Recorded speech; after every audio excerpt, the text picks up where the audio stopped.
Olá, eu sou César Portugal, este é meu canal e mais um dia aqui com você para juntos lermos o Catecismo da Igreja Católica. Hoje a gente começa a parte final do Catecismo, olha que benção, estamos na reta final, faltam cerca de 80 páginas e vamos entrar no que chamamos a quarta parte. Quando a gente entrou na terceira, eu mostrei para vocês também a figura, eu vou botar aqui essa figura, logo começa com um comentário sobre ela, né? Então eu vou ler aqui para vocês. Miniatura do mosteiro de Jeonju no Monte Athos, pintado em Constantinopla por volta do ano 1059. Cristo dirige-se ao Pai em oração, ora só, em um lugar deserto. Os discípulos o observam com respeitosa distância. São Pedro, chefe dos apóstolos, volta-se para os outros e lhe aponta, aquele que é o mestre e o caminho da oração cristã. Senhor, ensinai-nos a orar.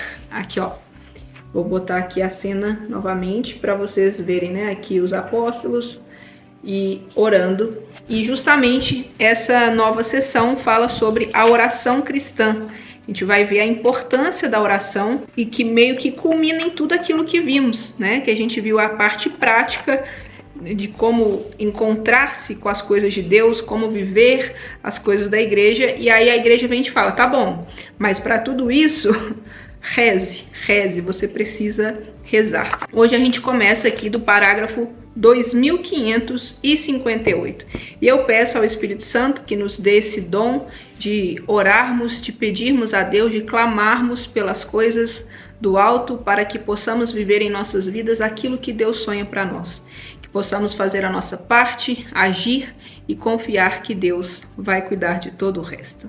Amém. Vamos lá então, a oração na vida cristã. Grande é o mistério da fé. A igreja o professa no símbolo dos apóstolos, primeira parte, e o celebra na liturgia sacramental, segunda parte, para que a vida dos fiéis seja conforme a Cristo, no Espírito Santo, para a glória de Deus Pai, terceira parte. Esse mistério exige, pois, que os fiéis nele creiam, o celebrem e dele vivam numa relação viva e pessoal com o Deus vivo e verdadeiro. Essa relação é a oração. Então a gente vê que a oração é a nossa relação com Deus, nosso contato com Deus. A gente crê nele, como que a gente vai chegar até ele, falar com ele? Através da oração. O que é a oração? Santa Teresa do Menino Jesus diz que, para mim, a oração é um impulso do coração. É um simples olhar lançado ao céu, um grito de reconhecimento e amor no meio da provação ou no meio da alegria. A oração como dom de Deus. A oração é a elevação da alma a Deus ou o pedido a Deus dos bens convenientes. De onde falamos nós ao rezar? Das alturas de nosso orgulho e vontade própria ou das profundezas de um coração humilde e contrito? Quem se humilha será exaltado.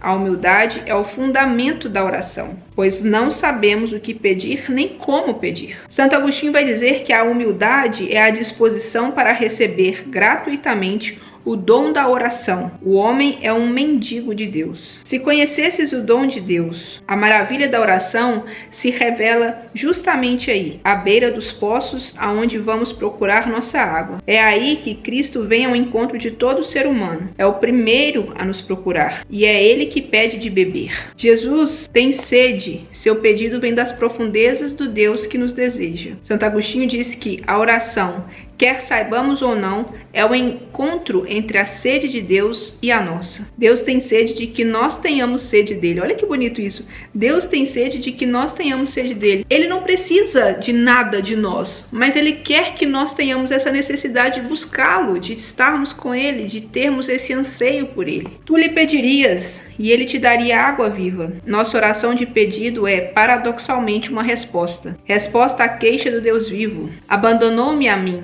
fonte de água viva, e para si preferiu cavar cisternas defeituosas que não retêm a água. Resposta de fé à promessa gratuita da salvação. Resposta de amor à sede do Filho único. A oração como aliança. De onde vem a oração humana? Qualquer que seja a linguagem da oração, gestos, palavras, é o homem todo quem reza. Mas, para designar o lugar de onde brota a oração, as escrituras falam, às vezes, da alma ou do espírito, geralmente do coração, mais de 1000 vezes. É o coração que reza. Se ele está longe de Deus, a expressão de oração é vã.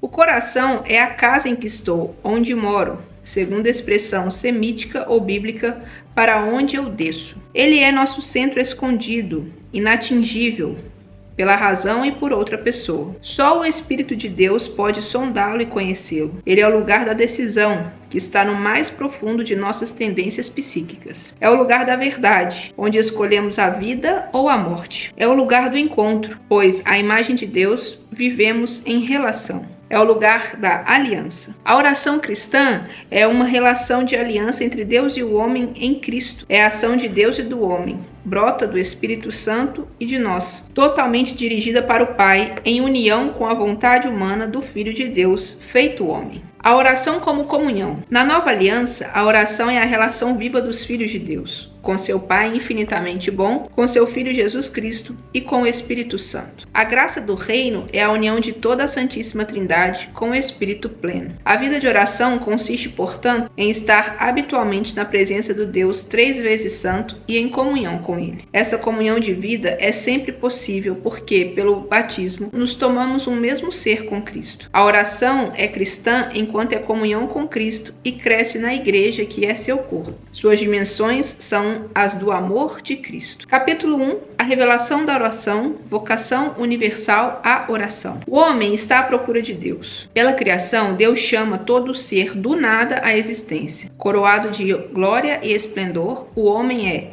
depois dos anjos, capaz de reconhecer que é poderoso o nome do Senhor em toda a terra. Mesmo depois de ter perdido a semelhança com Deus por seu pecado, o homem continua sendo um ser feito à imagem de seu Criador. Conserva o desejo daquele que o chama à existência. Todas as religiões testemunham essa procura essencial dos homens. Deus é o primeiro a chamar o homem, ainda que o homem esqueça seu Criador ou se esconda longe de sua face, ainda que corra atrás de seus ídolos ou acuse a divindade de tê-lo abandonado. O Deus vivo e verdadeiro chama incessantemente cada pessoa ao encontro misterioso da oração. Essa atitude de amor fiel vem sempre em primeiro lugar na oração. A atitude do homem é sempre resposta a esse amor fiel. À medida que Deus se revela e revela o homem a si mesmo, a oração aparece como um recíproco apelo, um evento de aliança. Por meio das palavras e dos atos, esse evento envolve o coração. Ele se revela através de toda a história da salvação. No Antigo Testamento. A revelação da oração no Antigo Testamento se insere entre a queda e a elevação do homem, entre o chamado doloroso de Deus a seus primeiros filhos.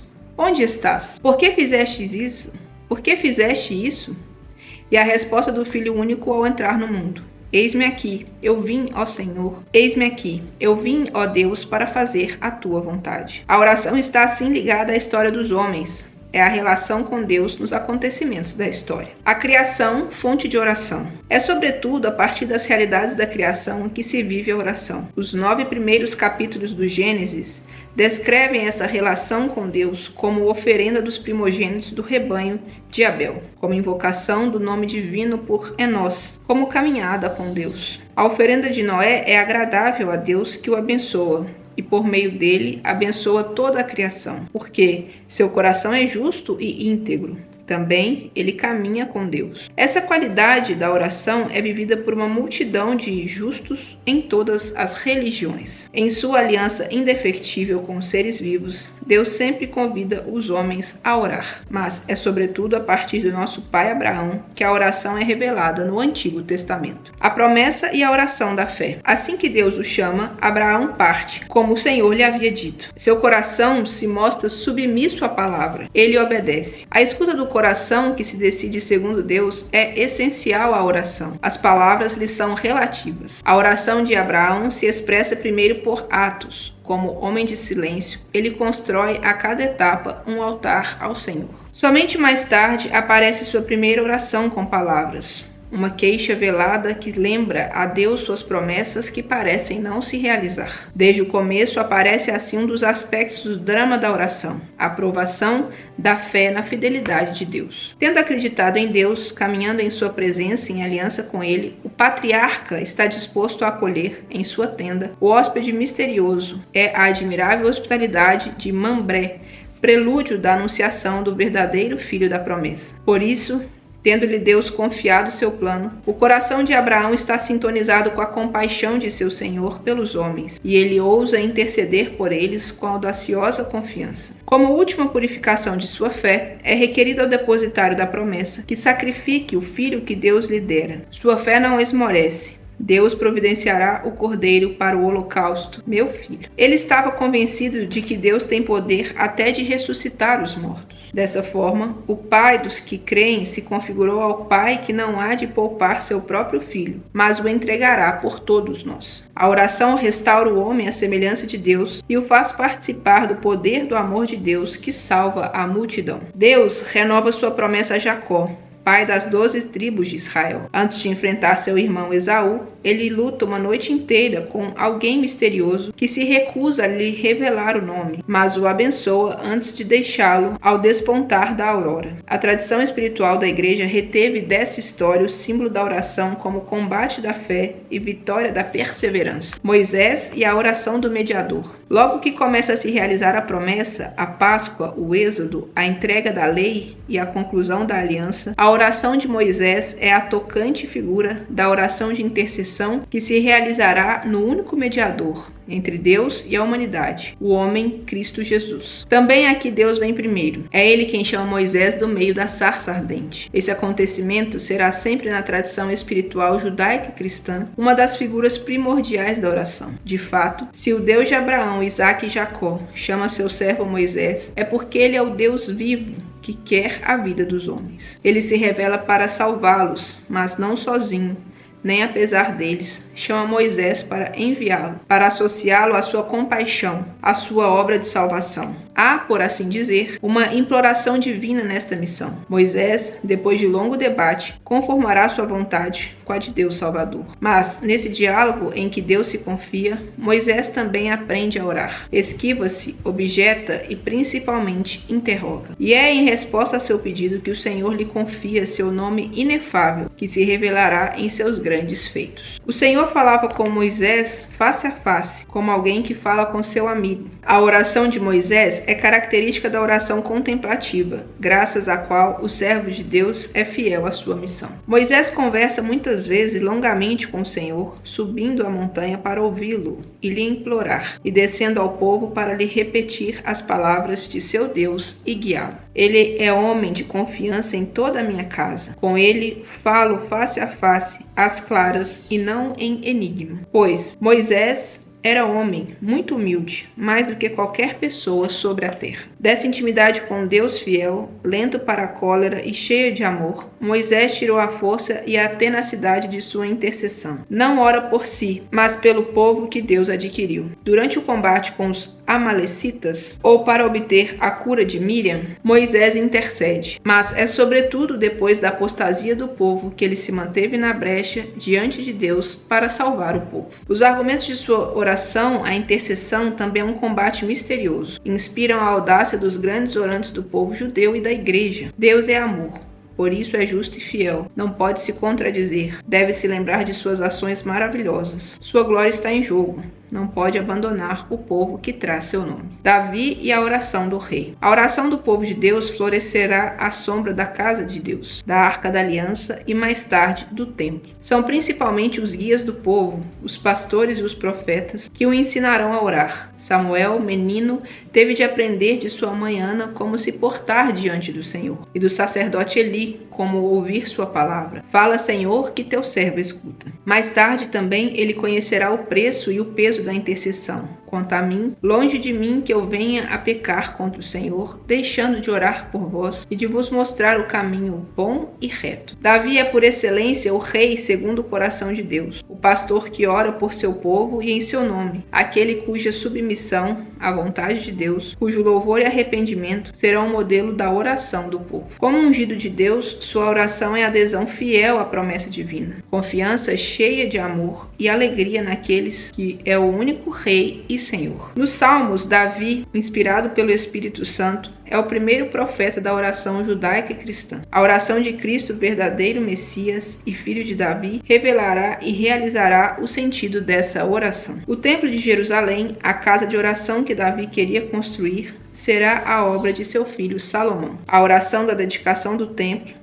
se apoia na promessa de Deus e em sua aliança, na presença ativa de seu nome entre o povo e a lembrança dos grandes fatos do Êxodo. O rei levanta então as mãos ao céu e suplica ao Senhor por si, por todo o povo, pelas gerações futuras, pelo perdão dos pecados, pelas necessidades de cada dia, para que todas as nações saibam que Ele é o único Deus e para que o coração de seu povo seja inteiramente dele. Elias, os profetas e a conversão do coração. O templo deveria ser para o povo de Deus o lugar de sua educação à oração. As peregrinações, as festas, os sacrifícios, a oferenda da tarde, o incenso, os pães da proposição, todos esses sinais da santidade e da glória de Deus, Altíssimo e tão próximo, eram apelos e caminhos da oração. O ritualismo, porém, arrastava muitas vezes o povo para um culto por demais exterior. Faltava a educação da fé, a conversão do coração. Esta foi a missão dos profetas, antes e depois do exílio. Elias é o pai dos profetas, da geração dos que procuram Deus,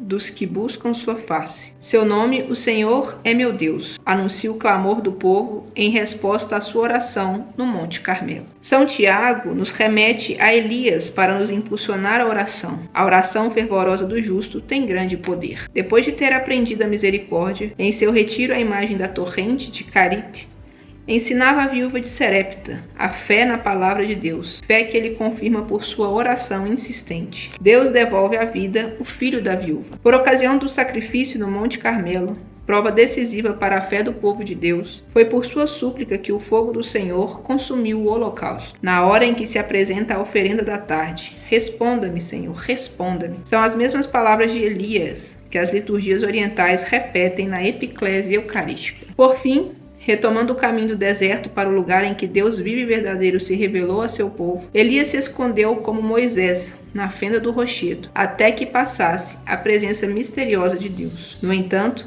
é somente na montanha da transfiguração que se revelará aquele cuja face buscam. O conhecimento da glória de Deus está na face de Cristo, crucificado e ressuscitado. No face a face com Deus, os profetas aurem luz e força para sua missão. Sua oração não é fuga do mundo infiel, mas escuta da palavra de Deus. Às vezes um debate ou uma queixa, sempre uma intercessão que aguarda e prepara a intervenção de Deus Salvador, Senhor da história. Os Salmos, oração da Assembleia. Desde Davi até a vinda do Messias, os livros sagrados contêm textos de oração que atestam o aprofundamento, cada vez maior, da oração por si mesmo e pelos outros. Os Salmos foram, pouco a pouco, reunidos numa coletânea de 5 livros. Os Salmos, ou louvores, obra-prima da oração no Antigo Testamento. Os Salmos alimentam e exprimem a oração do povo de Deus como assembleia, por ocasião das grandes festas em Jerusalém e a cada sábado nas sinagogas. Esta oração é inseparavelmente pessoal e comunitária. Refere-se aos que oram e a todos os homens. Sobe da terra santa e das comunidades da diáspora, mas abrange toda a criação. Lembra os acontecimentos salvíficos do passado e se estende até a consumação da história. Recorda as promessas de Deus já realizadas e aguarda o Messias, que as realizará definitivamente. Rezados e realizados em Cristo, os salmos são sempre essenciais à oração de sua igreja. O Saltério é um livro em que a palavra de Deus se torna a oração do homem. Nos outros livros do Antigo Testamento, as palavras proclamam as obras de Deus em favor dos homens e elucidam o mistério nelas contido. No Saltério, as palavras do salmista exprimem-as cantando a Deus suas obras de salvação. O mesmo Espírito inspira a obra de Deus e a resposta do homem. Cristo unirá uma e outra. Nele, os salmos nos ensinam continuamente a orar. As expressões multiformes da oração dos salmos tomam forma tanto na liturgia do templo como no coração do homem. Quer se trate de um hino, de uma oração de aflição ou de ação de graças, de uma súplica individual ou comunitária, de canto de aclamação ao rei ou de cântico de peregrinação, ou ainda de uma meditação sapiencial. Os salmos são o espelho das maravilhas de Deus na história de seu povo e das situações humanas vividas pelo salmista. Um salmo pode refletir um acontecimento do passado, mas é de uma sobriedade tão grande que pode ser rezado, na verdade, pelos homens de qualquer condição e em qualquer tempo. Inclusive hoje, né? Os salmos são marcados por características constantes, a simplicidade e a espontaneidade da oração, o desejo do próprio Deus através de e com tudo que é bom em sua criação. A situação desconfortável do crente que, em seu amor preferencial ao Senhor, está exposto a uma multidão de inimigos e tentações, e na expectativa de que fará o Deus fiel, tem certeza de seu amor e se entrega à sua vontade. A oração dos Salmos é sempre motivada pelo louvor. Por isso, o título desta coletânea condiz perfeitamente com o que ela nos oferece, os louvores. Feita para o culto da Assembleia, ela anuncia o convite à oração e canta-lhe a resposta. Aleluia! Louvai o Senhor. Santo Ambrósio vai dizer: haverá algo melhor do que um salmo? É por isso que Davi diz muito acertadamente: louvai o Senhor, pois o salmo é uma coisa boa. A nosso Deus, louvor suave e belo. E é verdade, o salmo é de fato bênção pronunciada pelo povo. Louvor a Deus, hino de louvor da Assembleia, aplauso de todos, palavra universal, voz da igreja, melodiosa profissão de fé. Resumindo, a oração é a elevação da alma a Deus ou pedido a Deus dos bens convenientes. Deus chama incansavelmente toda pessoa ao encontro misterioso com Ele. A oração acompanha toda a história da salvação como um apelo recíproco entre Deus e o homem. A oração de Abraão e de Jacó se apresenta como um combate da fé apoiado na confiança, na fidelidade de Deus, na certeza da vitória prometida, a perseverança. A oração de Moisés responde à iniciativa do Deus vivo para a salvação de seu povo. Prefigura a oração de intercessão do único mediador, Jesus Cristo. A oração do povo de Deus floresce à sombra da casa de Deus, da arca da aliança e do templo, sob a direção dos pastores, principalmente do rei Davi e dos profetas. Os profetas chamam a conversão do coração e, buscando ardentemente a face de Deus, como Elias, intercedem pelo povo. Os salmos constituem a obra-prima da oração no Antigo Testamento. Apresentam dois componentes inseparáveis, o pessoal e o comunitário. Estendem-se a todas as dimensões da história, comemorando as promessas de Deus já realizadas e esperando a vinda do Messias. Rezados e realizados em Cristo, os salmos são um elemento essencial e permanente da oração de sua igreja e são adequados aos homens de qualquer condição e tempo. E assim encerramos mais uma sessão do Catecismo e vemos a importância da oração, a importância de se abandonar em Deus, de clamar a Deus, e Deus quer esse contato, né? E Deus deixa claro que Ele quer que nos aproximemos dEle, que contemos com Ele. Então não vamos desperdiçar essa grande chance que temos na nossa história. Deixe seu like, se inscreva no canal e ative o sininho para você receber notificações. Em tudo dai graças, perceba Deus nos detalhes da sua vida. Eu sou César Portugal, este é meu canal, que Deus abençoe você e até o próximo vídeo. Tchau!